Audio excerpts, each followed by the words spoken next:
Smoke from the grill rose into the sky, mingling with the scent of freshly cut grass and blooming peonies. It was a typical May Saturday in Akron, Ohio. Ruby Caulfield stood in the backyard of her parents' house, sipping warm beer from a bottle. She was 32, but she still felt like a 15-year-old teenager every time she stepped inside that house. Veronica Caulfield bustled around the table, setting out salad bowls and arranging American flag-themed napkins. Her dyed red hair was styled in a perfect perm that even a sudden thunderstorm couldn't ruffle. "Ruby, would you at least help instead of standing there like a statue?" she called to her daughter, smoothing the tablecloth. "Ezra and Dad are busy. What about you?" Ruby suppressed a sigh and placed the bottle on the edge of the table.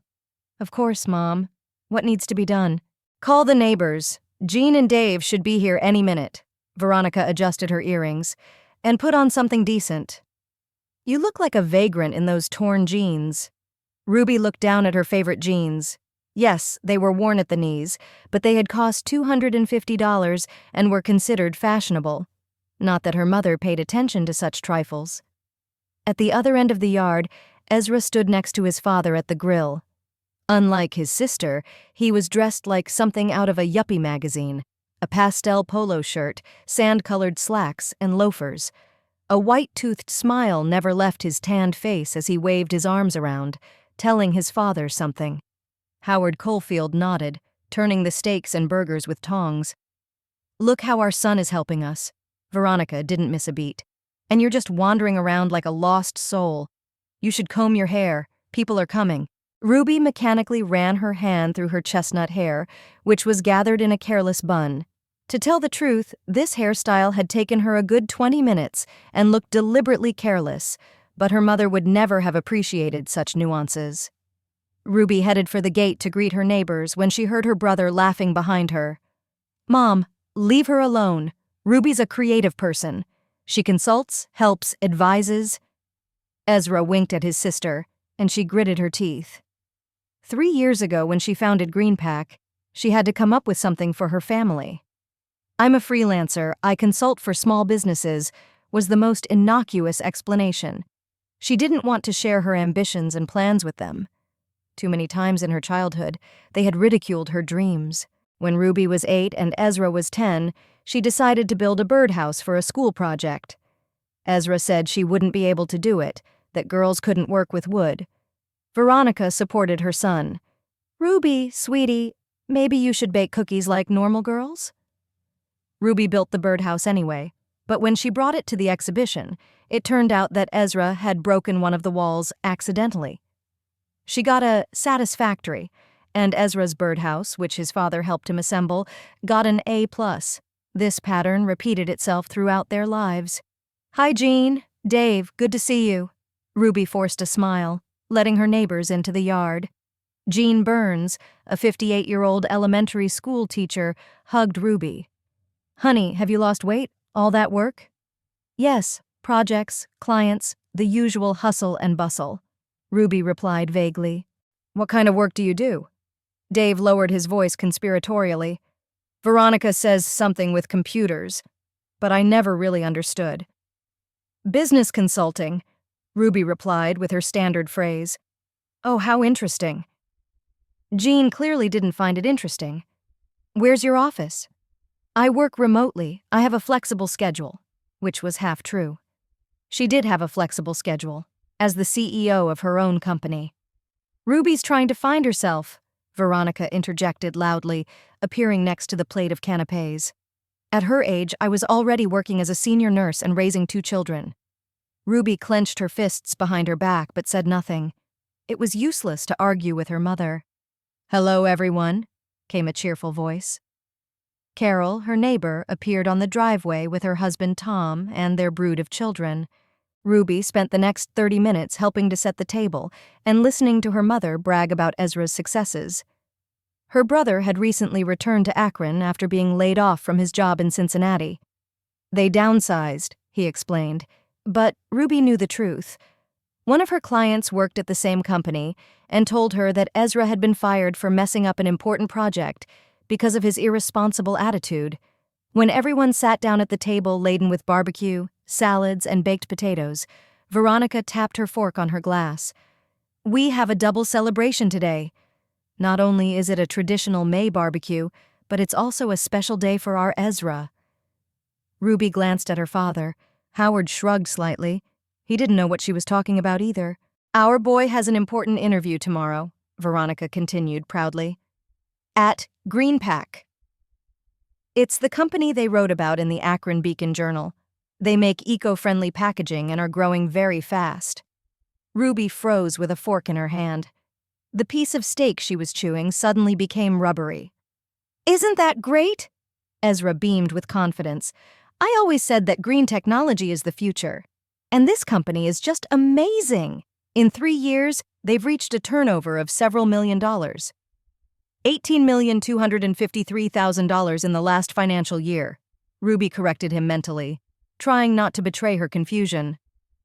And what position are you applying for? She asked as casually as possible. Sales director, Ezra replied proudly. They were impressed by my resume.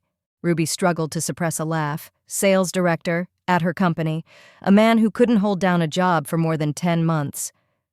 I thought you specialized in insurance? She asked cautiously. Sales is sales, Ezra dismissed. Besides, I took an online course in environmental management. 2 months, by the way. Wow, 2 whole months. Ruby couldn't contain her sarcasm. Ruby, her mother scolded her. Not everyone sits around for years, scraping by with odd jobs. Some people build careers. I'm not sitting around doing nothing, Mom, Ruby replied quietly. Of course, Veronica turned to her neighbors. Ruby has always been so dreamy. At school, she was always running around with some project or another, publishing a newspaper or organizing an environmental club. Speaking of ecology, Ezra interjected with a smug smile, Greenpack is looking for people with innovative thinking. I plan to offer them a few ideas right at the interview. Show some initiative. Ruby remembered how 2 months ago she had rejected a similar offer from an experienced manager from Boston. Greenpack already had a clear strategy developed by the best experts in the industry. What ideas do you have? She asked, unable to stop herself. Well, for example, Ezra cleared his throat importantly, they could enter the Chinese market. There's a big demand for eco-friendly solutions there right now. We're already in talks with 2 of the largest distributors in Shenzhen, Ruby thought, but only chuckled out loud. Is there something wrong with my idea? Ezra tensed up. No, it's fine. It's obvious, isn't it? I'm sure they've already thought of that. How would you know? Ezra laughed. You consult for family-owned bakeries and flower shops. Ruby remembered how 2 weeks ago she had been on a video conference with Procter & Gamble executives discussing biodegradable packaging for their new product line. A $30 million contract. But to her family, she was still a failure who was still trying to find herself. When are you going to get a real job, Ruby? Veronica asked bluntly, serving salad onto her neighbor's plate. You're 32 years old and you don't have a career or a family. Look at Ezra. He's always striving to get ahead. I have a job, Mom, Ruby replied wearily. Some vague freelance work isn't a job, Veronica snapped. You need something stable with prospects for growth. Maybe Ezra could put in a good word for you at his company. I'm sure they need, secretaries or something. Ruby's hands trembled. She put her glass down on the table, afraid of spilling the wine. Actually, Ruby has always been smart, Howard interjected unexpectedly. Remember how she won that science fair in high school? Something about biodegradable materials? A tiny spark of warmth lit up in Ruby's chest. Her father rarely defended her, but sometimes like this, quietly, he let her know that he saw her. That was in school, Howard, Veronica dismissed him. What good is her bright mind if she's wasting away in some God-forsaken place? Take Christina, Martha Jenkins's daughter, 5 years younger than Ruby, and she's already the head therapist at the clinic. Mom, please. Ruby began to lose her patience. Mom, what? I don't understand what you do all day. Veronica threw her hands up. You sit in your little apartment, tapping away at a keyboard, and you call that work. And when I ask you specifically what you do, you mumble something about business consulting. That's my job, Ruby said firmly. When are you going to find a real job? Veronica insisted, her voice growing louder. When are you going to stop being a useless freeloader? An awkward silence hung over the table. The neighbors buried their heads in their plates, pretending nothing was happening. I'm not a freeloader, Ruby replied quietly, trying her best to maintain her dignity. I'm completely self-sufficient and— Oh, don't start that again, Veronica interrupted. It's always the same. I'm independent, I can manage, and you live in that dump on Maple Street. Ruby didn't live in a modest apartment because she couldn't afford anything better. She deliberately reinvested most of her profits into the company and the research lab. She had a penthouse in downtown Cleveland for meetings with important clients, but she rarely used it, preferring her cozy apartment in Akron. Let's not talk about work, Howard suggested peacefully. How's your garden, Jean? Are the roses looking good this year? Oh, don't even ask. Her neighbor perked up, glad for the change of subject. This new fertilizer is working wonders. The conversation drifted to the safe topic of gardening, but Ruby could still feel her cheeks burning with humiliation. Ezra caught her eye across the table and winked smugly. Ruby remembered their childhood, how at 14 she had won first place in a science fair with a project on biodegradable film made from potato starch.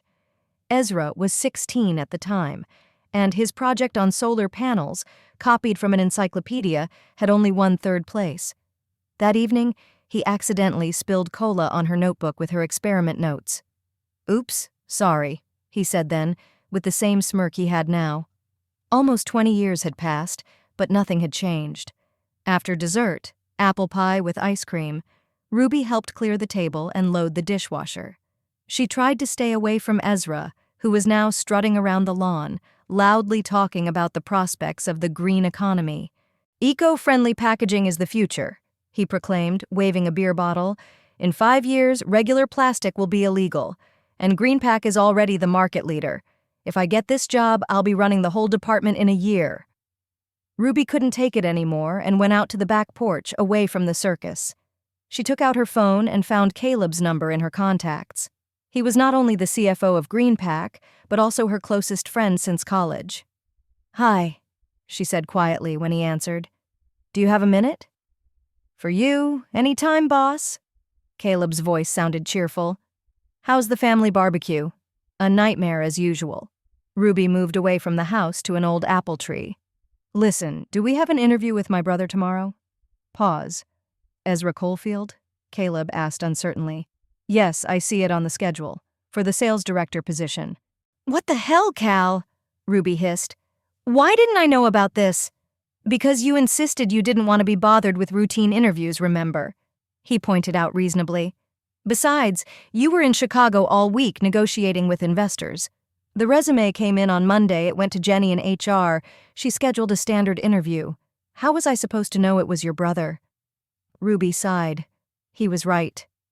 What are we going to do? Caleb asked. Cancel it? Ruby imagined her brother's face when he received the rejection email. He deserved it, of course, but no, she decided. Let's go ahead as planned. I want to be there. Are you sure? Caleb's voice sounded doubtful. You don't like first interviews?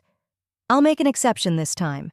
Ruby glanced over her shoulder at the porch, where Ezra was arguing passionately with their father. What time is it? 10 in the morning. Great. I'll be at the office at 9. Please prepare his resume and all the materials. And Cal, thank you. You're welcome, he replied softly. Take care. Ruby hung up and took a deep breath of the cool evening air. Tomorrow her brother would find out that she had founded the company he had dreamed of working for, and that he would never work there. Because despite all the mistakes and hurts of the past, Ruby Coalfield was not vindictive.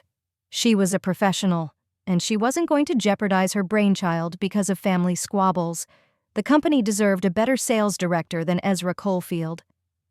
Ruby! Her mother called from the porch. Come here and help with the coffee! Straightening her shoulders, Ruby headed for the house. In less than 24 hours, everything would change. But for now, she would continue to play the role of the failure her family thought she was. Tomorrow would be her time. The Terminal Tower skyscraper in downtown Cleveland sparkled with glass and steel in the early morning sun. On the 18th floor, behind glass doors with an elegant green leaf logo hidden in the letter P, was the office of Greenpack. Ruby Coalfield entered the building at exactly 8:30 a.m. The security guard in the lobby nodded cheerfully at her. "Good morning, Miss Coalfield." "Good morning, Frank. How's your daughter? Is she feeling better?" "Yes, thank you for asking." "She's already off to school." Ruby smiled. She knew the name of every employee in the company, from the cleaning ladies to the top managers, and was genuinely interested in their lives. Not because of some corporate policy, but because she really cared. In the elevator, she took out a mirror and critically examined her reflection. Today, she had decided to forego her usual careless bun. Her hair was styled in a strict bob that emphasized her cheekbones. Instead of her usual jeans and sweater, she was wearing a strict dark gray suit and a white blouse. She wore minimal makeup, just a touch of lipstick and mascara. Her pearl earrings were a gift from Caleb for her 30th birthday. Today, she was not the Ruby her family knew. Today, she was the CEO of an $18 million company. The elevator doors opened on the 18th floor, and Ruby breathed in the familiar smell. A mixture of freshly brewed coffee, new furniture, and the faint scent of orchids in the reception area. The spacious room with panoramic windows filled with natural light, modern furniture made from recycled materials, and live plants in every corner had all been designed according to her sketches. "Good morning, Elisha," Ruby greeted the secretary, who was already sitting at her desk sorting through the mail. "Good morning, Miss Coalfield." The girl raised her eyebrows in surprise. "You're early today. You don't have any meetings until 2 o'clock. "There's been a change in the schedule." Ruby approached her desk. "I want to be present at the interview with the candidate for the sales director position at 10 o'clock. "Oh," Elisha quickly scanned her tablet. "Ezra Coalfield? That's—" "Yes, he's my brother," Ruby confirmed before Elisha could finish her question. "He doesn't know I work here, or that I'm the founder of the company." "I see," Elisha nodded tactfully. She had been working with Ruby for almost 2 years and was used to her sometimes unconventional decisions. "Mr. Porter is already in the office preparing documents for the meeting." "Thanks, Elisha." Ruby walked down the hallway past the open space where employees were already gathering. Some nodded hello, while others were too absorbed in their morning coffee and booting up their computers to notice her presence. Her office was located in the corner of the building overlooking Lake Erie. It was a spacious room with minimalist furniture, a large desk made of recycled wood, an ergonomic chair, a pair of stylish sofas for informal meetings, and a glass board for brainstorming. The walls were hung with diplomas and certificates, as well as 3 patented inventions in the field of biodegradable materials. Caleb was already waiting for her, sitting in one of the chairs with a tablet in his hands. "Hi, boss," he smiled and stood up to greet her. "How was your evening after our conversation?" "The usual," Ruby said, taking off her jacket and hanging it on the back of the chair. Mom kept praising Ezra's career prospects, Dad was silent, and the neighbors smiled awkwardly. "A classic Coalfield family dinner." Caleb shook his head. "I'm sorry about the interview." "It's not your fault." Ruby walked over to the coffee machine standing on a small side table. "Coffee?" "I'm on my 2nd cup, but I wouldn't say no to a 3rd. While the coffee machine hummed, Ruby walked over to the window and looked out at the sparkling surface of the lake in the distance. 3 years ago, she had stood in this very spot when the office was still an empty concrete space with no partitions or furniture. Back then, all she had was a business plan, 3 patents, and $200,000 she had saved over years of freelancing and side jobs. "What are you thinking about?" Caleb asked quietly, coming closer.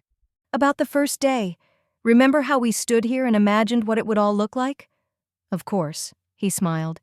"You said, imagine in 3 years, there will be 100 people working here." "And now we have 172 employees," Ruby shook her head, "and offices in 3 cities. And your brother wants to work here without having the slightest idea that you own the company," Caleb chuckled. "The universe loves irony." The coffee machine beeped, signaling that the drinks were ready. Ruby poured coffee into mugs and returned to her desk. "Let's take a look at his resume," she said, reaching for the tablet, which Caleb handed her. Ruby scanned the document. Ezra hadn't lied. He had indeed taken a 2-month online course in environmental management. The rest of the resume was generously embellished. Led a team of 30 people. In reality, he had 5 consultants working under him. Increased sales by 60%. This referred to a one-time large deal that was mainly handled by his boss. Impressive, Ruby remarked sarcastically, putting down her tablet. I especially like the part about strategic market development vision. Remember how Ezra argued at Christmas dinner last year that green technology was a temporary hippie fad? People change, Caleb suggested, but his tone suggested otherwise. People do, maybe. Ezra, probably not. Ruby took a sip of her coffee. But you know what's funny? If I didn't know him personally, the resume would look pretty decent. A little exaggerated, but within the norm for salespeople. Ruby suddenly remembered their childhood. Ezra was 13. She was 11. He was writing a history report and asked her to help with the formatting because she had nice handwriting. She diligently rewrote his notes, then realized that her brother had simply copied the text from an encyclopedia without even rephrasing the sentences. When she pointed this out to him, he laughed. What does it matter? The main thing is that the teacher will give me a good grade. In life, it's the result that counts, not how you achieve it. Perhaps, from Ezra's point of view, embellishing a resume was normal practice, a means to an end. So, what's the plan? Caleb asked, interrupting her memories.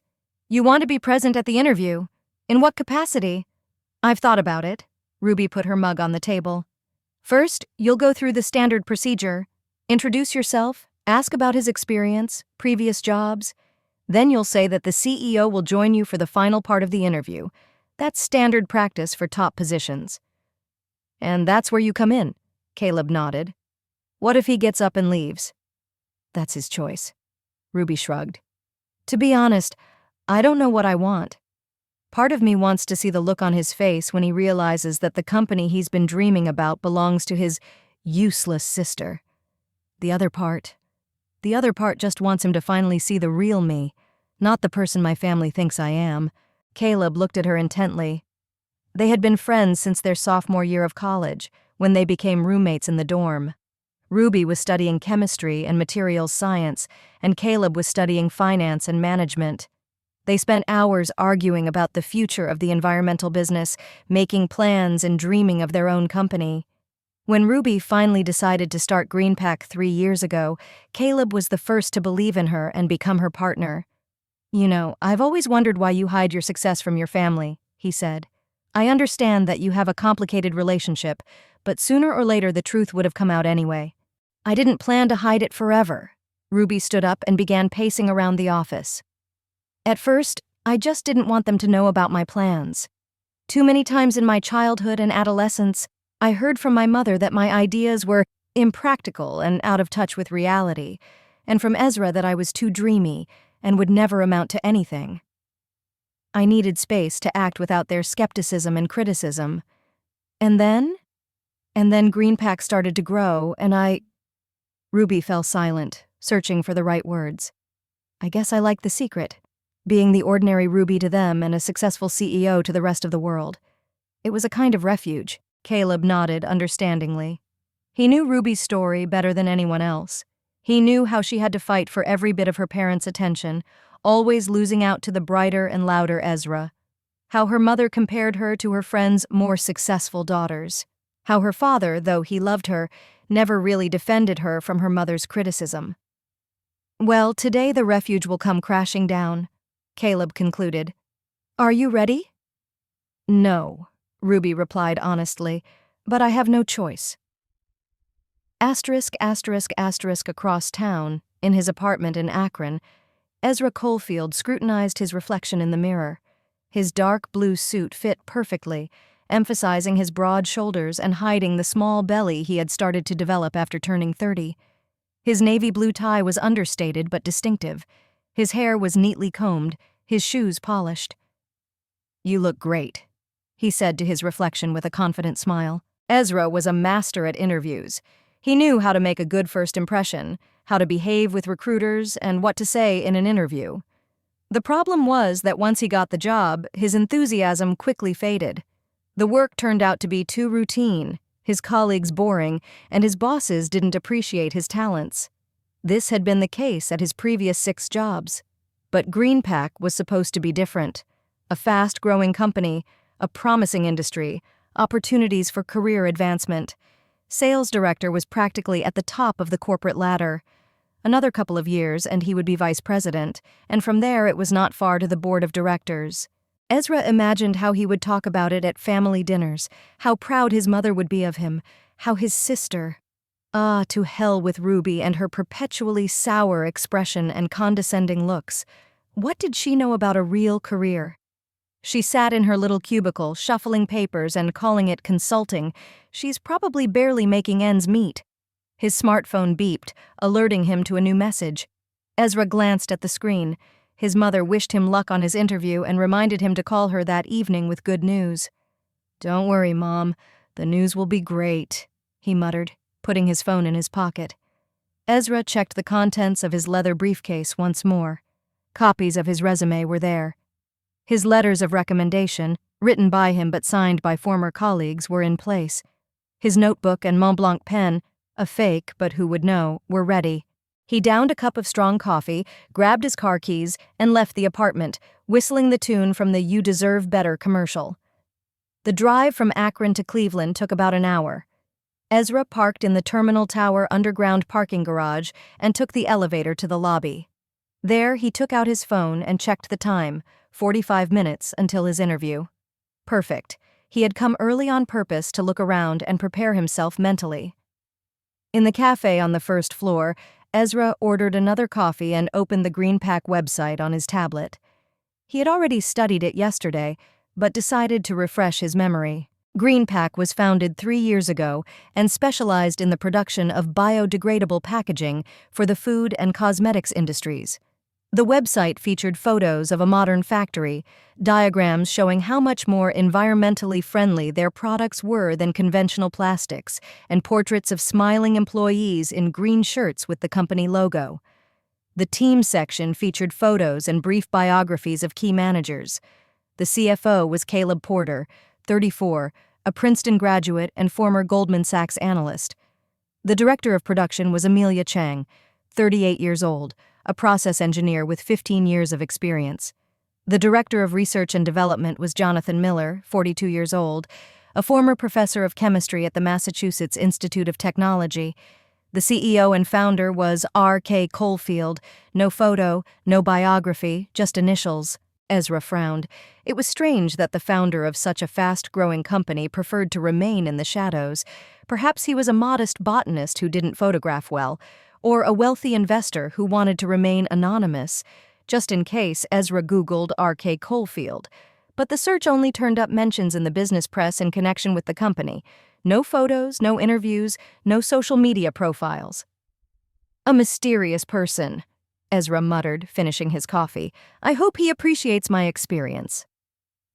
20 minutes before the appointed time, Ezra went up to the 18th floor. The Greenpack office looked exactly as he had imagined it, modern, stylish, and environmentally friendly.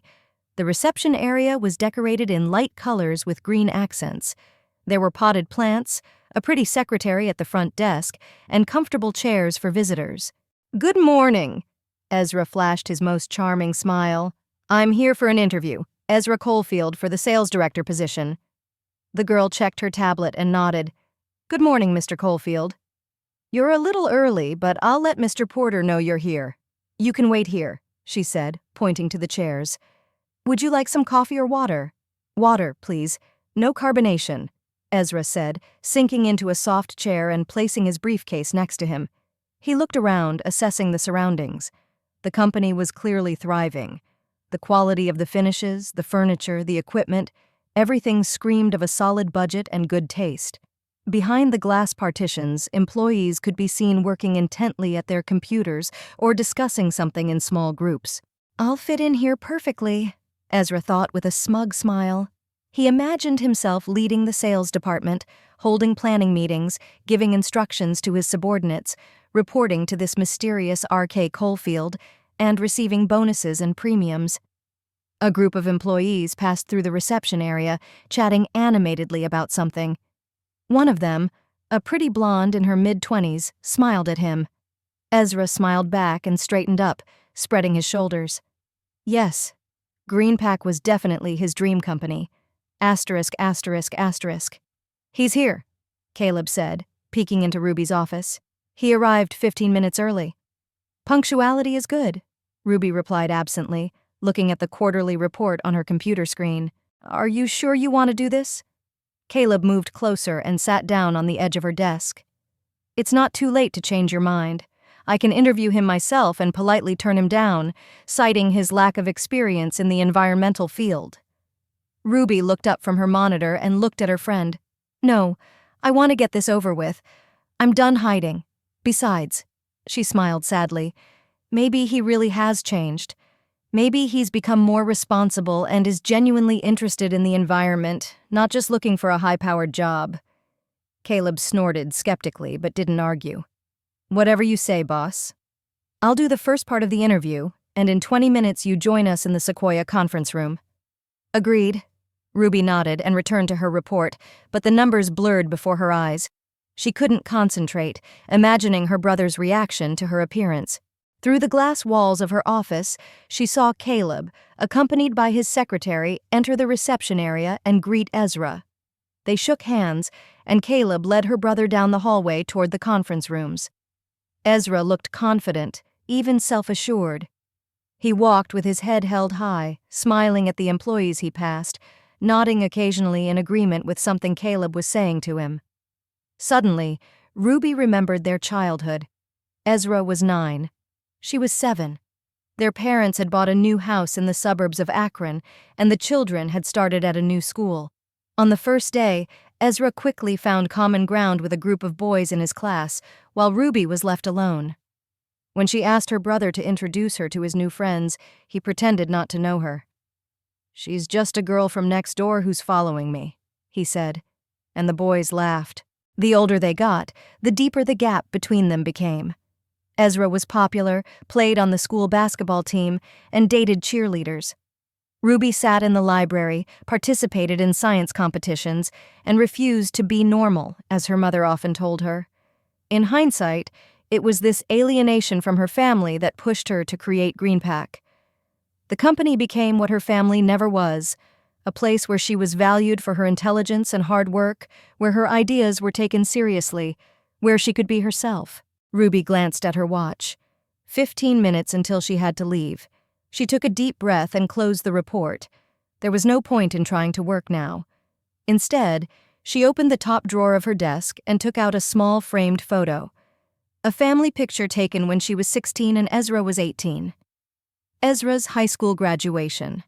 In the photo, they stood side by side, Ezra in his graduation gown, smiling proudly, her smiling awkwardly, her braces showing.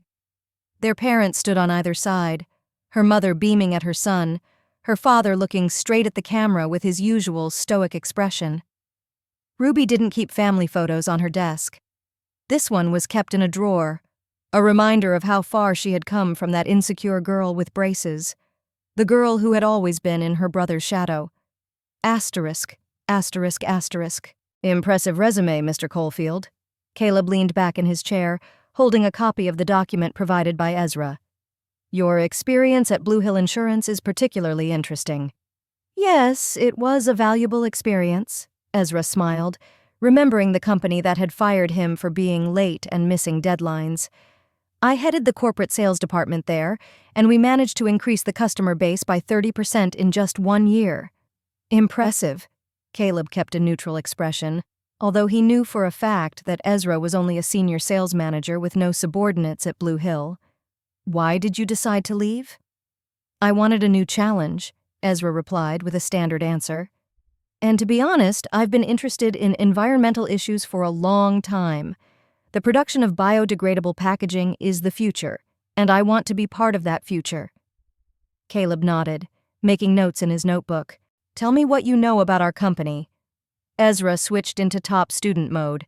He recounted the history of Greenpack's founding, listed the company's main products, mentioned key clients, information taken from the official website, and even quoted the company's mission statement, creating eco-friendly solutions for a sustainable future. Very good. Caleb was impressed by Ezra's preparation, although he understood that it was all superficial knowledge available to anyone who spent 15 minutes on the corporate website. Now tell me how you see your role in our company as sales director. I see 3 main areas of focus. Ezra straightened up, ready to demonstrate his expertise. First, expanding the customer base by entering new markets, particularly Asia and Latin America. Second, optimizing internal sales processes, implementing modern CRM systems, if they haven't been implemented yet, and creating an effective staff motivation system. Third, developing customized solutions for key customers to best meet their needs. Caleb made notes in his notebook, although in reality he was just drawing spirals. Everything Ezra said was a standard set of phrases from a sales management textbook. Interesting, Caleb nodded. And what skills do you think are necessary for successful sales management in our field? Ezra thought for a second, then delivered another batch of prepared answers about leadership qualities, strategic thinking, and the ability to work with key clients. Nothing that showed his real understanding of the environmental business or the specifics of GreenPak's products. Caleb continued to ask standard questions, and Ezra continued to give standard answers. Almost 20 minutes passed. Mr. Caulfield, I have a few more questions, but before we continue, our CEO will be joining us, Caleb said, glancing at his watch. For positions at this level, we usually conduct a 2-stage interview process. Of course, Ezra perked up noticeably. I'd be happy to talk with Mr. Caulfield in person. Caleb smiled slightly. I'll let you know when we can continue. He left the conference room and headed for Ruby's office. She was already standing at the door, ready to leave. Well, how was he? She asked quietly. Typical salesman. Caleb shrugged. All talk, no substance. He painted a bright future for himself at our company. In a couple of years, he sees himself on the board of directors. Did he say anything useful about the environment? Standard phrases from the brochures. I think he Googled eco-business last night and memorized a few terms. Ruby took a deep breath and exhaled. Time to wrap this up. Enough hiding. They headed to the conference room together.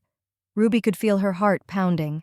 Despite her outward calm and her habit of managing hundreds of people, she now felt like the insecure girl with braces who had always been overshadowed by her brother. Caleb opened the conference room door and gestured for Ruby to enter first. Ezra was sitting with his back to the door looking at something on his phone.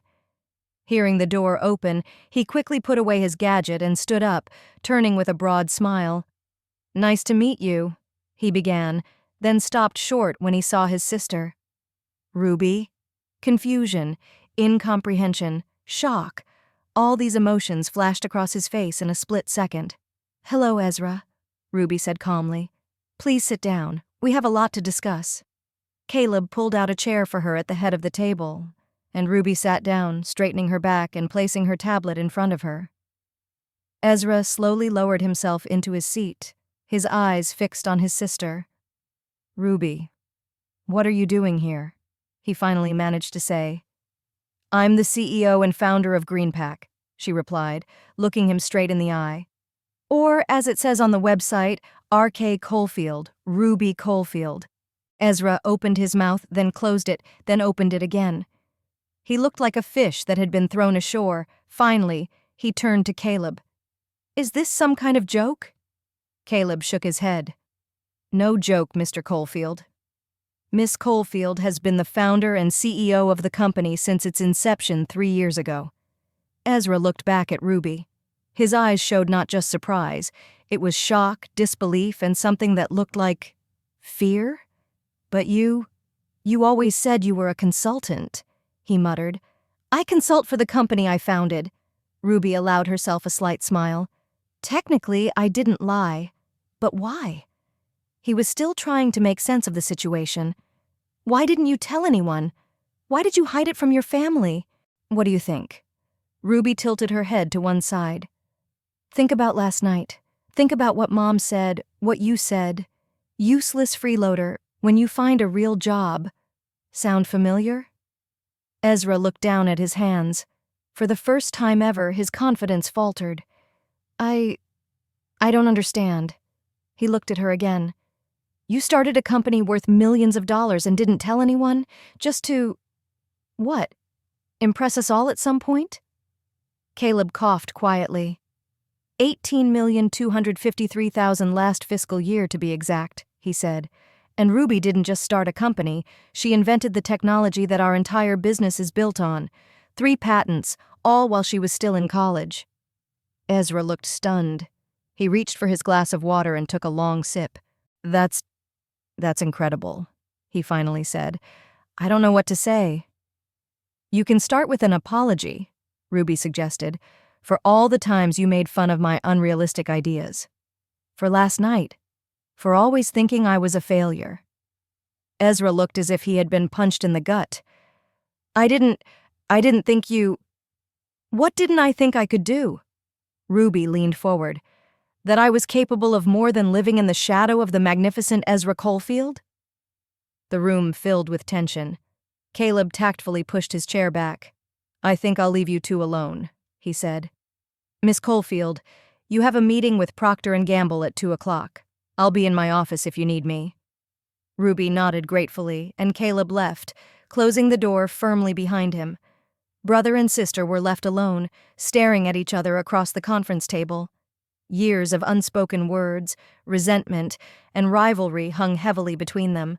Asterisk, asterisk, asterisk. How long have you been working here? Ezra finally asked, breaking the silence. I don't work here, Ezra. Ruby shook her head. I built this company 3 years ago. It all started with my research on biodegradable materials back in college, remember? Those silly experiments with potato starch you used to laugh at? Ezra shifted uncomfortably in his chair. He vaguely remembered teasing his sister about her obsession with environmental projects. Look, Ruby, I really didn't understand the importance of your work. I was young and stupid. You haven't changed much. Ruby nodded at his resume lying on the table. Led a team of 30 people. Seriously? At Blue Hill, you had 5 consultants under you, and that was only for one project. Ezra paled. You checked? No. Ruby shook her head. It's just that, unlike you, I'm actually interested in your life and career. I asked how things were going when you were working at Blue Hill. You told me about that project yourself, bragging about your 5 consultants. And then there were 30 of them on your resume. Ezra looked down. His usual self-confidence had completely evaporated. I don't know what to say, Ruby. I'm shocked. All this time you were... What? A secret millionaire? Not exactly. She smiled slightly. I reinvest most of my profits back into the company. Research, new equipment, expanding production. But yes, I can afford something nicer than that dump on Maple Street, as my mother put it yesterday. Why do you live there? Ezra asked, genuinely surprised. If you have such a successful company? Because I like it there, Ruby shrugged. I love my apartment. It's cozy, within walking distance of the park, has quiet neighbors, and great natural light for my houseplants. I've never been after luxury, Ezra. I wanted to create something meaningful, something that would really change the world for the better. And I did. Ezra looked at his sister as if he were seeing her for the first time. The insecure girl with her shoulders slumped was gone. Sitting in front of him was a successful businesswoman, speaking calmly and with dignity. The interview, he suddenly remembered. Did you know I was coming here? No, Ruby replied honestly. I only found out yesterday when you announced it at dinner. I called Caleb to check and he confirmed it. So what now? Ezra spread his arms. I guess I don't have a chance at this job? What do you think? Ruby looked him straight in the eye. Do you really want to work in the environmental business? Are you genuinely interested in our mission, or were you just looking for a prestigious position with a good salary? Ezra opened his mouth to argue, but the words stuck in his throat. For the first time in his life, he couldn't lie to his sister. Not after what he had just learned. I thought it was a good opportunity, he finally admitted. A promising company, an interesting industry, but no, to be completely honest, I'm not passionate about saving the planet. Ruby nodded, appreciating his unexpected candor. Thank you for your honesty. For the first time in a long time. Well? Ezra straightened up, trying to maintain his dignity. I guess that's the end of the interview? Officially, yes. Ruby leaned back in her chair. "But I'd like to talk to you not as a CEO talking to a candidate, but as a sister talking to a brother. If you don't mind, of course." Ezra hesitated, then nodded. "Yes, I guess it's about time we talked." Ruby took a deep breath. She had been waiting for this moment for 3 years, but now that it had arrived, she wasn't sure where to start. "You know," she finally said, "I didn't plan on keeping what I do a secret from my family for so long. At first I just didn't want you to know about my plans because I was afraid of failing. Imagine if I told everyone I was starting a company that made eco-friendly packaging, and then 6 months later it went bankrupt. How many times would Mom say, 'I told you so'?" "A lot," Ezra grunted. "She still brings up my failed startup from 5 years ago." "Exactly," Ruby nodded. "And then when things started going well, it became convenient to have this secret life.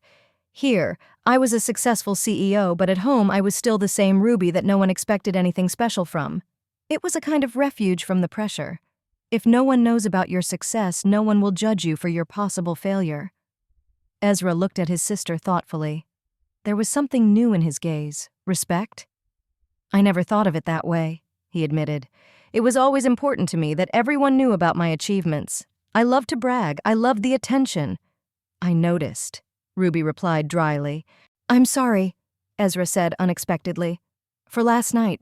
For all the times I belittled your achievements. I just—" He hesitated, searching for the right words. "I've always been loud and outgoing, and it was easy for me to get attention. You were quiet, lost in your thoughts. I thought you had your head in the clouds, while I had my feet firmly on the ground. It turns out it was the other way around." Ruby wasn't expecting such a confession. She thought Ezra would be angry, hurt, accuse her of lying, but not apologize. "What do you mean?" she asked. "I create the appearance of success," Ezra smiled bitterly. "I tell everyone how great everything is, what a promising job I have, what grand plans I have. But in reality, I'm jumping from place to place, never staying anywhere for long because I don't know how to build anything long-term. 6 companies in 4 years, Ruby. That's not career growth. That's running away from responsibility." Ruby didn't know what to say. Ezra had never been so open with her before. He had never shown his vulnerability. "You can always start over," she finally said. "Find something you're really interested in." "Easy to say," he shrugged. "It's not so easy to change course at 34. "I was 29 when I started GreenPack," Ruby remarked. "That's not so early."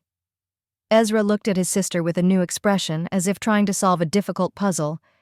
"You won't tell my parents, will you?" he asked suddenly. "About me coming here for an interview? About my embellished resume?" "No," Ruby shook her head. "That's between us. But I'm not going to hide what I do from them anymore. I've had enough of living a double life." Ezra nodded, accepting her decision. Then he stood up and straightened his shoulders, as if shaking off a heavy burden. "Well, thank you for your honesty," he said. "I have a lot to think about." "Me too," Ruby said, standing up as well. "See you at the next family dinner?" "Yes," he smiled faintly. "I'm sure it will be an interesting dinner." Ruby walked her brother to the lobby, where Caleb was waiting, pretending to look over documents rather than watching them return from the conference room. "It was nice to meet you, Mr. Caulfield," Caleb said professionally, shaking Ezra's hand. "We'll be in touch regarding the results of the interview." "Don't bother," Ezra said, glancing at his sister. "I think we both know the outcome, but thanks for the opportunity." When Ezra left, Caleb turned to Ruby. "How did it go?" "Unexpected," she replied, "very unexpected." Returning to her office, Ruby felt a strange mixture of emotions. Relief at having shed the burden of her secret, uncertainty about how her family would react to her confession, and an unexpected hope that perhaps her relationship with her brother would finally change for the better. Her double life was over. Now she had to learn to live a single, real life. Sunday evenings at the Caulfield house always began the same way. At 5 o'clock sharp, Veronica Caulfield turned on the oven and took the marinated meat out of the refrigerator. At 5:30, Howard settled into his worn leather armchair in front of the TV, ostensibly to watch the sports news, but in reality to doze off to the monotonous babbling. At 6:45, Ezra called to say he was running late, but would be home soon.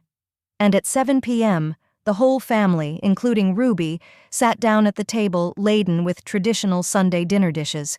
It had been like this for many years, ever since the children had grown up and moved out of their parents' house. But today was different. Ruby pulled up to her parents' house at 6:15, 15 minutes earlier than usual. She sat in the car, gripping the steering wheel tightly and staring at the familiar two-story house with its immaculately manicured lawn and flower beds, worthy of a gardening magazine cover, Veronica's pride and joy. 2 days had passed since they met Ezra at the Greenpack office. 2 days of silence. Her brother hadn't responded to her messages or called her back. Ruby didn't know if he was angry, ashamed, or just thinking things over, but his silence was disturbing. Today, she decided to tell her parents the truth, regardless of whether Ezra came or not. Enough with the secrets and half-truths. It was time to cut the Gordian knot and start living openly. On the passenger seat lay a small folder with documents that might be needed to back up her story. Several newspaper articles about Greenpack, her business card with her title as CEO, and photos of the office and production facilities. Ruby wasn't sure her parents would believe her, especially her mother. Finally, she took a deep breath, picked up the folder, and got out of the car. The sun was slowly sinking toward the horizon, painting the brick facade of the house in warm orange tones. The sound of the radio drifted from the open kitchen window. Veronica always cooked to classical music. Ruby knocked on the door. Usually, she just used her key to let herself in, but today was different. Today, she felt more like a guest than a member of the family. "Ruby?" Veronica opened the door, drying her hands on a kitchen towel. "Why are you knocking? You have a key." "Hi, Mom," Ruby smiled awkwardly. "I just didn't want to scare you." "Nonsense." Veronica stepped aside, letting her daughter into the house. "You're early today." "Did something happen?" Ruby walked into the hallway, smelling the familiar scent of home, a mixture of her mother's perfume, lavender air freshener, and that special smell that only a house you grew up in has. She took off her light jacket and hung it on a hook. "No, nothing happened," she replied. "I just decided to come home early. Can I help with dinner?" Veronica looked at her daughter suspiciously, but nodded. "You can chop the salad. I'm just finishing the casserole." Ruby walked into the kitchen and placed the folder with the documents on the edge of the table. Veronica glanced at her but didn't ask any questions. "Has Ezra called?" Ruby asked, taking vegetables out of the refrigerator for the salad. "No," Veronica frowned. "He usually calls if he's running late, but maybe he'll be on time. He had an important interview on Friday, right? Maybe he wants to surprise us with some good news." Ruby concentrated on cutting the tomatoes, avoiding her mother's gaze. "Maybe," she replied evasively. "Didn't he tell you how it went?" Veronica asked, taking a casserole out of the oven. "He usually tells me right away, but for some reason he's not saying anything this time." "No, he didn't tell me anything either," which was technically true. After their meeting, Ezra hadn't discussed the interview with her. Howard appeared in the kitchen, drawn by the smell of food. "Ruby," he was genuinely happy to see his daughter. "You're early today." "Hi, Dad." Ruby smiled at her father. Unlike her mother, she always had a warmer relationship with her father, although it was still quite reserved. Howard Caulfield was not a man who easily expressed his feelings. "Want a beer?" he asked, opening the refrigerator. "I have the kind you like." "Yes, thank you," Ruby nodded. Alcohol might help her relax before the difficult conversation. The three of them got ready for dinner. Veronica set the table, Howard opened the wine, and Ruby finished the salad. It was a normal Sunday routine, but there was tension in the air that all three of them seemed to feel. At 7 o'clock, everything was ready, but Ezra hadn't shown up or called. This was completely out of character for him. Despite all his faults, he rarely missed family dinners, especially without warning. "Should we call him?" Veronica glanced at her watch, nervously fingering the pearl necklace around her neck. "Let's start without him," Howard suggested. "If he's late, it's his own fault." "Sometimes there are valid reasons for being late," Ruby remarked. remembering how many times her mother had defended Ezra when he was late for family events. Of course, agreed Veronica. Maybe he has something to do with work, or he's celebrating a successful interview. They sat down at the table. Veronica tried to call her son again, but Ezra's phone was off. That's strange, she frowned. He never turns off his phone. Maybe his battery's dead, Howard shrugged, helping himself to some casserole. Don't worry, he's a grown man. Ruby took a sip of beer and gathered her courage. It was now or never. Mom, Dad, she began, feeling her heart pound in her chest. I have something important to tell you. Veronica pricked up her ears. Her mother always sensed when bad news was coming. Is something wrong? Are you sick? Or, No, it's nothing like that. Ruby hastened to reassure her. I'm healthy and everything's fine. Actually, it's even better than fine. She took a deep breath. I haven't been entirely honest with you about my job for the past 3 years. Veronica and Howard exchanged glances. Her mother's eyes were filled with concern, while her father looked simply puzzled. What do you mean? Veronica asked slowly. You're not a consultant? Yes and no. Ruby smiled nervously. I do consult for businesses, my own. She reached for the folder lying next to her on the table and pulled out a glossy copy of Ohio Business Magazine with her photo on the cover. The article was titled 30 Under 30, Young Entrepreneurs Changing the Future of Ohio. 3 years ago, I started a company called GreenPack, Ruby said, handing the magazine to her parents. We make biodegradable packaging for the food and cosmetics industries. The technology is based on something I developed in college. We now have 172 employees, offices in 3 cities, and a turnover of $18 million for the last fiscal year. Veronica stared at the magazine cover, afraid that if she blinked, the image would disappear. In the photo, Ruby was wearing a business suit standing in front of a modern office with a confident smile and a direct gaze. Completely unlike the insecure girl her mother was used to seeing, Howard silently took the magazine from his wife's hands and studied the article carefully. His face remained impassive, but Ruby noticed the corners of his lips twitch. Almost a smile, the highest degree of approval for her reserved father. I don't understand, Veronica finally found the words. Why didn't you tell us? Why did you hide it? At first I was afraid I wouldn't succeed, Ruby replied honestly. I didn't want to disappoint you if the company went bankrupt in 6 months, and then it became convenient to keep it a secret. You were never particularly interested in my work, so it wasn't difficult. The last word sounded slightly reproachful, which Ruby hadn't intended but couldn't hold back. Veronica looked as if she had been punched in the stomach. Of course we were interested, she protested. I always asked how things were going. You asked when I was going to find a real job, Ruby replied quietly. You called me a useless freeloader just 3 days ago at the barbecue. Veronica opened her mouth to argue but couldn't find the words. She had said those things, and there was no point in denying it. I just wanted you to have stability, she finally managed to say. So you wouldn't have to get by on odd jobs. I have stability, Mom, Ruby said, pulling more clippings and photos from the folder. I created it myself, without your help or support. Her words hung in the air like a heavy accusation. Howard cleared his throat, breaking the awkward pause. I always knew you would be successful, he said, and there was genuine pride in his voice.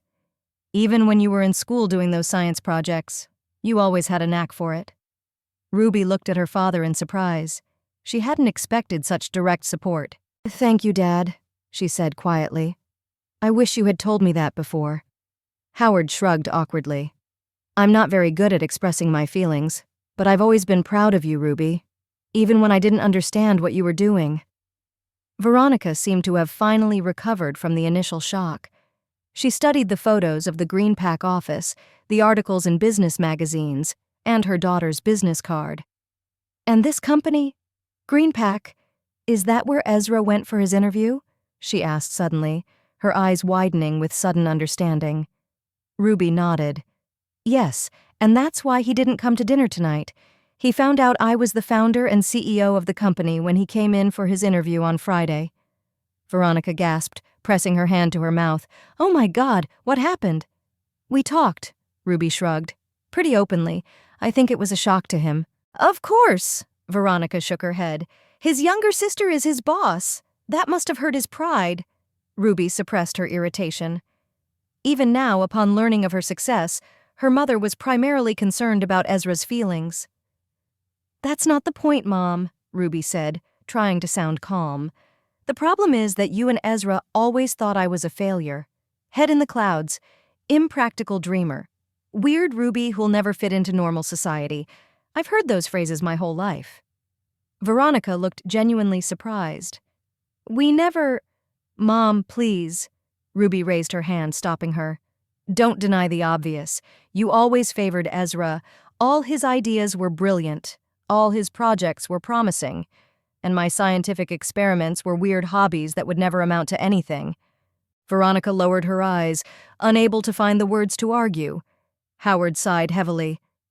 Your mother was just worried about you, he said conciliatorily. She wanted a safe, predictable path for you, like hers, a nurse, a stable job, a respected profession. And for Ezra, she wanted a brilliant career and success, Ruby remarked bitterly. Different standards, huh? Veronica looked up, and Ruby was surprised to see tears in her eyes. I always worried more about you than him, her mother said quietly. Ezra, he was always so outgoing, so confident, and you were so withdrawn, lost in your own thoughts. I was afraid the world would crush you with its cruelty. Ruby blinked, trying to process these words. Her mother had never spoken to her so candidly before. You were afraid for me? Of course. Veronica wiped away a tear. You were such an unusual child, so smart for your age, with all your science projects and environmental ideas.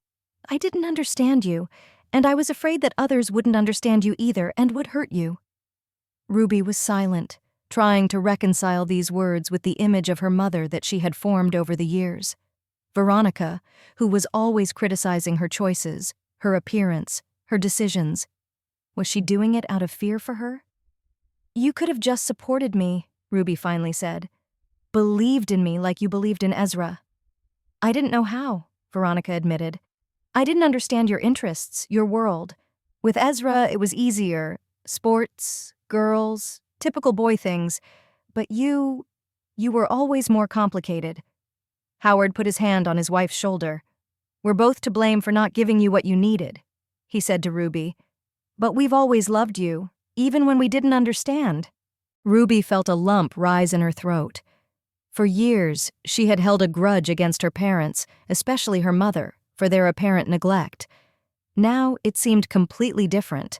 Not neglect, but an inability to understand and support her.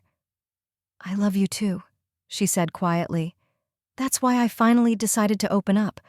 I'm tired of secrets and half-truths. I want you to know the real me.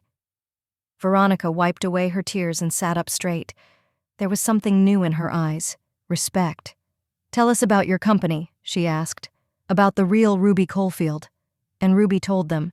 She told them how 3 years ago she had received funding from a venture capital fund specializing in eco-startups. How she rented a small office and lab on the outskirts of Cleveland.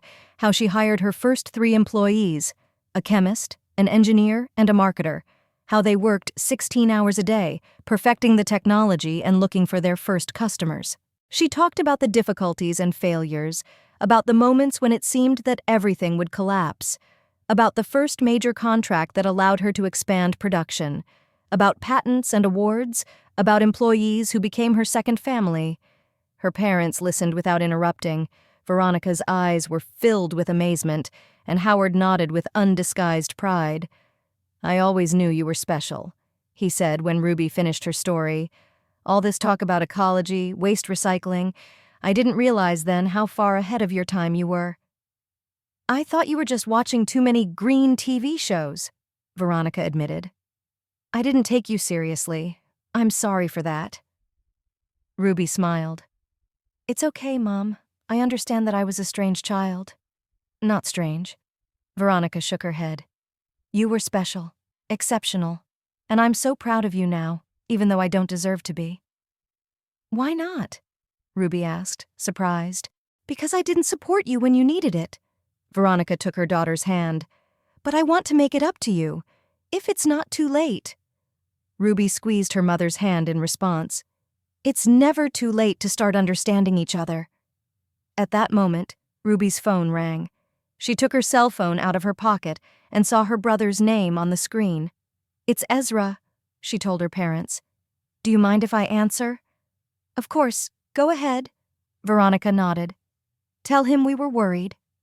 Ruby went into the living room and answered the call. Hi, Ezra. Hi. Her brother's voice sounded unusually quiet and uncertain. Are you at your parents' house? Yes, Ruby replied. We're just having dinner. They were waiting for you. I know, I'm sorry. Ezra's voice sounded genuinely remorseful. I needed time to think, after Friday. I understand, Ruby said gently. It was a shock for you. That's not the word for it, Ezra grunted. My little sister is a fucking genius and a millionaire, and He fell silent, and Ruby could hear him breathing heavily. Ezra, listen, she began, but he cut her off. No, let me talk. I've been thinking about us for the last 2 days, about how I've always treated you, how I made fun of your ideas, how I acted like a total jerk, to be honest. Ruby was silent, surprised by his candor. I always thought I was successful, Ezra continued. I thought I was building a career, moving up, but really I was just jumping from place to place, never staying anywhere, never creating anything. Meanwhile, you built something real, something meaningful. There was no envy or resentment in his voice, only sincere admiration and something like remorse. What are you going to do now? Ruby asked. I don't know, Ezra replied honestly. I've been thinking a lot about what I really want. Not just a prestigious job or a high salary, but meaning, I guess. Something that matters. You can find that, Ruby said confidently. You're smart and charismatic. Just find something you really believe in. That's easy to say, Ezra sighed. I don't even know what I really believe in, except myself, and even that's been hit and miss. Ruby smiled, recognizing the self-deprecating humor of the brother she had known since childhood. Listen, Ezra said suddenly, did you tell our parents about the company? Yes, just now, Ruby replied. They're surprised, but I think they're proud. Of course they are, Ezra chuckled. If I were them, I'd be jumping for joy. My daughter is a successful CEO, not like my son, who's a perpetual failure. Don't say that, Ruby objected gently. They love us both. They just show it differently. Yes, too differently. Ezra's voice was bitter again. But it's not your fault. You deserve all the recognition you've gotten. There was a pause. Ruby heard her brother take a deep breath. Listen, I'm not coming home for dinner tonight, he said. I need a little more time. But I wanted you to know, I'm proud of you, Ruby. I'm really proud of you. And I'm sorry I didn't see the real you sooner. Those words meant more to Ruby than all the praise in business magazines, all the awards and accolades. For the first time in her life, her brother saw her for who she really was, and respected her for it. Thank you, Ezra, she said quietly. That means a lot to me. I'll call Mom tomorrow, he promised. I'm sorry about today, and maybe we can meet up sometime this week, just to talk without all the family baggage. I'd love to, Ruby replied sincerely. Just let me know when and where. I'll text you, Ezra said. Bye, sis, and again you're doing great. After the conversation, Ruby stood in the living room for a few minutes, looking out the window at the darkening sky. Something had changed, not only in her relationship with her family, but also within herself. It was as if a heavy burden she had been carrying for years had finally disappeared, allowing her to straighten her shoulders and breathe deeply. She returned to the kitchen, where her parents were chatting quietly, looking at photos from her folder. Ezra isn't coming today, Ruby said. But he's fine. He just needs some time. I understand, Veronica nodded. It must have been a blow to his pride. I don't think that's all it is, Ruby objected. I think he's rethinking his life, and I think that's a good thing. She sat down at the table and poured herself some more wine. Now, she said with a smile, shall we finally have dinner? I'm starving. Howard laughed and pulled his plate of cold casserole closer. To our daughter, he said, raising his glass. To the real Ruby Coalfield. Veronica joined the toast, her eyes still shining with tears. Tears of pride now. To Ruby, she said, and to new beginnings. They continued their dinner, but the atmosphere had changed dramatically. For the first time in many years, Ruby didn't feel like a second-class member of the family, forced to constantly justify herself and prove her worth. For the first time, her parents listened to her with genuine interest, asking questions about her company, her plans for the future, her difficulties and achievements. "Is the office really as beautiful as it looks in the photos?" Veronica asked, looking at the pictures in the magazine. "Even better," Ruby smiled. "I designed the whole thing myself. I wanted to create a space where people would feel comfortable working." "You've always had good taste," Veronica remarked. "Remember how you redecorated your room in high school? I was against it at the time, but the result was amazing." Ruby looked at her mother in surprise. She didn't remember her ever acknowledging her taste or talent for interior design. "How many employees do you have?" asked Howard, pouring himself more wine. 172 at the moment," replied Ruby. "And we're planning to expand. We're currently working 3 shifts to keep up with all the orders." "Do you know all their names?" asked Veronica, surprised. "Most of them," Ruby nodded. "I think it's important to know the people you work with. Not just the top managers, but also those who work on the assembly line or clean the offices." Howard grunted approvingly. "That's the right approach. People feel when they are treated with respect." The conversation flowed easily and naturally. Ruby talked about the complexities of production, negotiations with international clients, and the company's development plans. Her parents listened with undisguised interest, and for the first time in her life, Ruby felt that they really saw her, not as Ezra's unsuccessful younger sister, but as an independent, successful woman. "And your apartment on Maple Street," Veronica suddenly remembered. "Why do you live there when you can afford something better?" "Because I like it there," Ruby replied simply.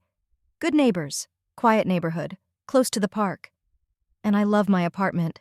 It's cozy." "But that doesn't fit your status," her mother exclaimed indignantly. "The CEO of a large company should live in a prestigious neighborhood in a nice house." Ruby smiled. Some things never changed. Her mother would always worry about appearances and status. "I have a penthouse in downtown Cleveland," she said, "for business meetings and receptions, but I prefer to live where I feel comfortable." Veronica shook her head but didn't argue. "You've always been strange," she said, but her voice sounded more tender than critical. "Not like everyone else." "Thanks, Mom," Ruby smiled. "I'll take that as a compliment." After dinner, they moved to the living room with coffee and dessert. Ruby noticed that her mother had brought out the good china, which was usually reserved for special occasions. It was her way of showing that tonight was important. "You could bring Caleb to the next family dinner," Veronica said casually as she poured the coffee. "I'd like to meet the man who helps you run the company." Ruby almost choked on her coffee. "Caleb is my friend and colleague, Mom," she said. "Don't try to set us up." "I didn't mean anything by it," Veronica protested innocently, but her eyes twinkled mischievously. "I just wanted to meet your CFO." Howard chuckled into his cup. "Leave the girl alone, Veronica. She'll figure out her own love life." "I was just suggesting," her mother defended herself. "Caleb seems like an interesting young man from what you've said." Ruby rolled her eyes but smiled. A mother will always be a mother. She'll try to arrange her daughter's personal life, even if she runs a multi-million-dollar company. "I'll bring him over for dinner sometime," Ruby promised. "But only as a friend and colleague, understand?" "Of course," Veronica nodded, but her eyes twinkled mischievously. Ruby caught her father's gaze, and they exchanged knowing smiles. Some things would never change, and there was something comforting about that. When Ruby got ready to leave, it was almost 10 o'clock. They had talked longer than usual, and for the first time in many years, it had been a real, sincere conversation, not just an exchange of pleasantries.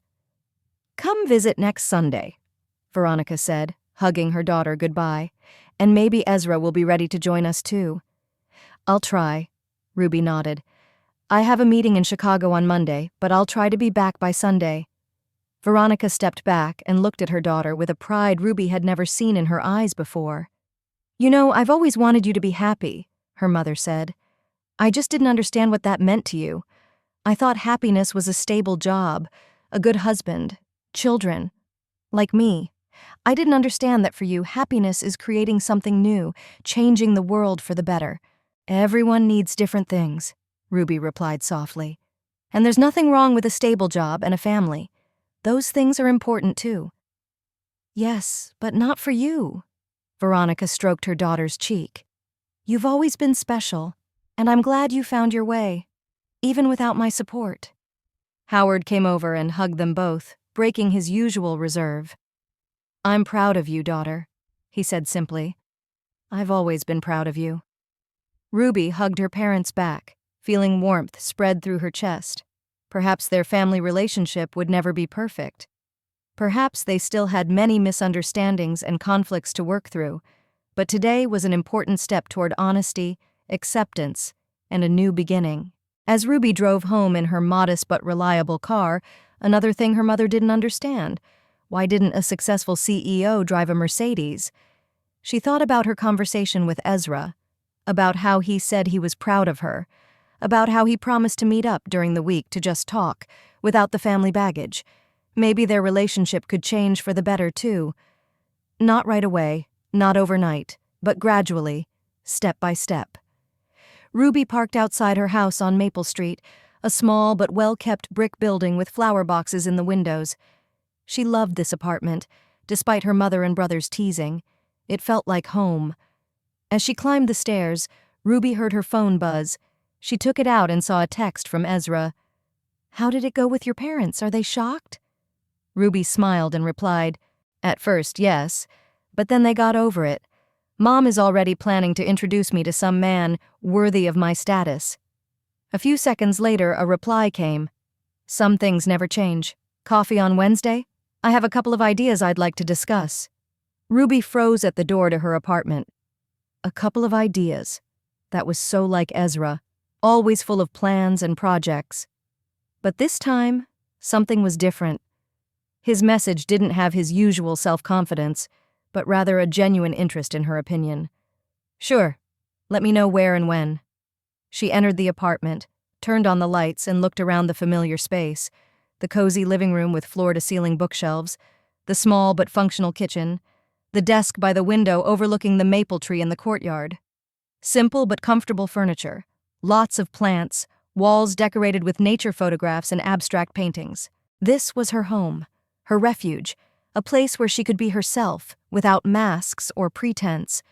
But now she might not need a refuge anymore. Now she could be herself everywhere. At the office, with her parents, with her brother, without secrets or half-truths. Ruby made herself a cup of herbal tea and sat by the window, looking at the night sky. The stars were barely visible through the city lights, but she still found them beautiful. Today had been a difficult day, a day of revelations and emotional conversations. But it was also a day of new beginnings, a new relationship with her family, a new chapter in her life.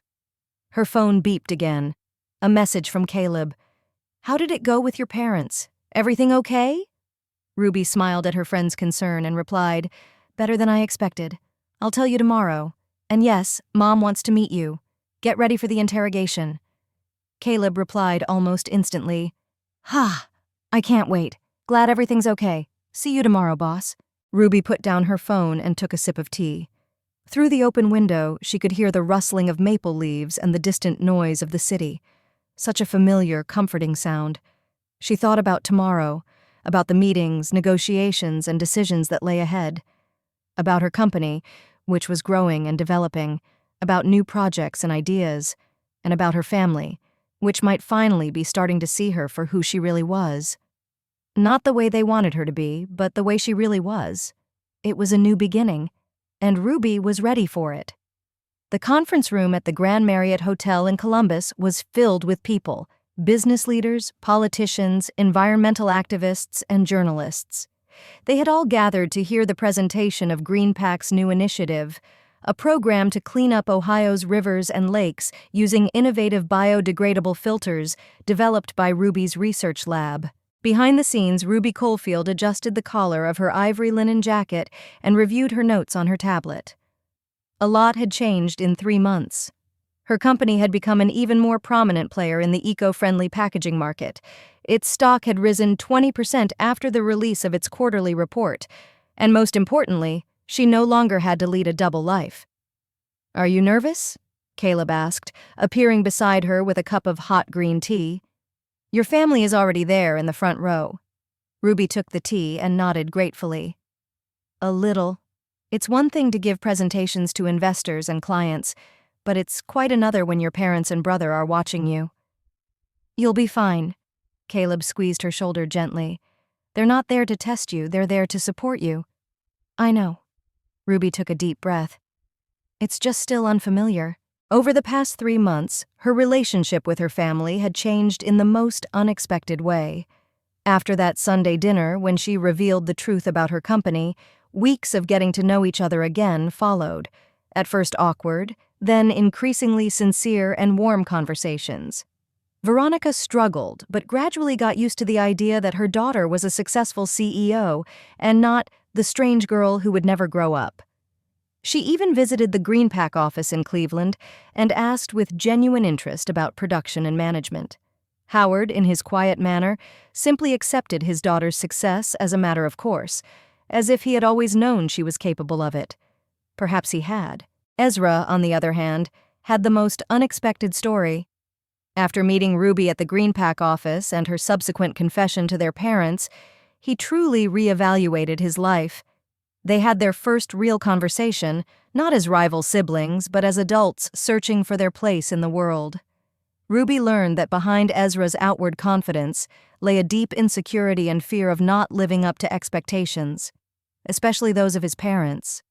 He had become so accustomed to playing the role of the golden boy that he had forgotten who he really was. Unexpectedly, Ezra joined a nonprofit organization called Clean Ohio, a small but influential group of environmental activists working to protect the state's water resources. His sales and communication skills proved invaluable in attracting sponsors and working with the media. For the first time in his life, he felt like he was doing something truly meaningful.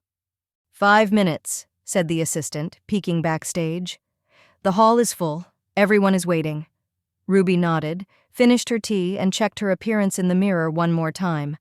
A strict business suit, minimal makeup, her hair pulled back into an elegant bun, the image of a successful businesswoman, not flaunting her status but radiating calm confidence.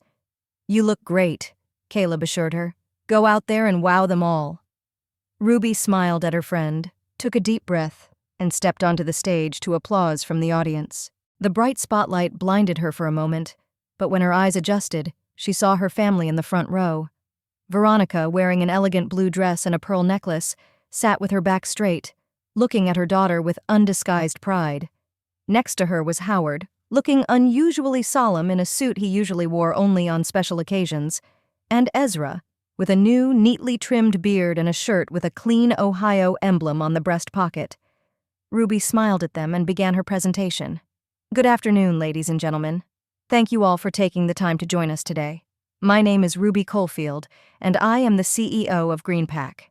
Many of you know us as a manufacturer of eco-friendly packaging, but today I want to tell you about a new direction for our company, the Clean Ohio Initiative."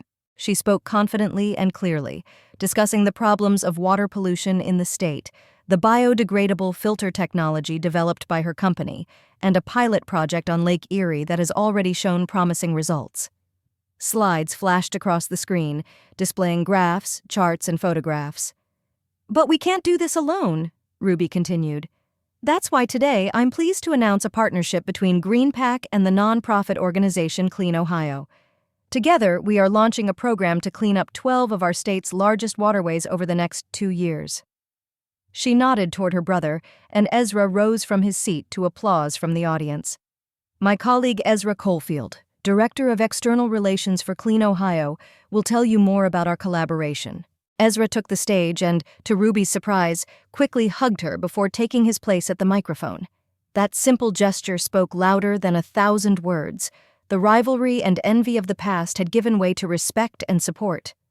"Thank you, Ruby," Ezra began, addressing the audience.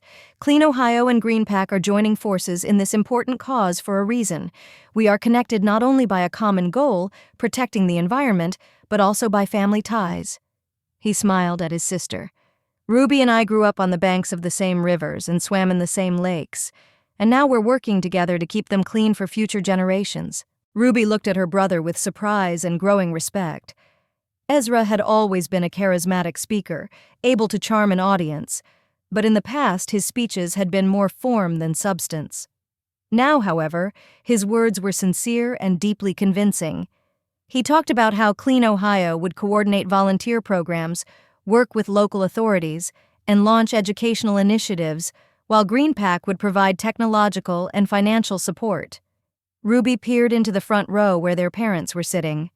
Veronica wiped away a tear of pride as she looked from her daughter to her son. Howard smiled, a rare sight for the usually stoic man. After the presentation and Kwanda session, Ruby and Ezra left the stage to prolonged applause. Their parents were waiting for them backstage. "That was amazing!" Veronica hugged her daughter first, then her son. "I'm so proud of you both." "Great job," Howard nodded, shaking Ezra's hand and hugging Ruby. "Who would have thought my kids would be saving the planet? Just the Ohio lakes for now, Dad," Ruby laughed. "We'll have to wait a while for the planet." "This is just the beginning," Ezra winked. "I already have ideas for expanding the program to neighboring states." Ruby smiled. This was the Ezra she knew, always full of grand plans. But now his energy was focused on something truly worthwhile. "Let's celebrate," suggested Veronica. "I made a reservation at the Olive Garden." "Great idea, Mom," Ezra nodded. "I just need to talk to the reporters first. I promise I won't be long." He left, leaving Ruby with her parents. Veronica took her daughter by the hand. "You were absolutely magnificent on stage," she said. "So confident, so professional. I always knew you were smart, but I never realized you were such a strong leader." "Thanks, Mom." Ruby squeezed her hand in response.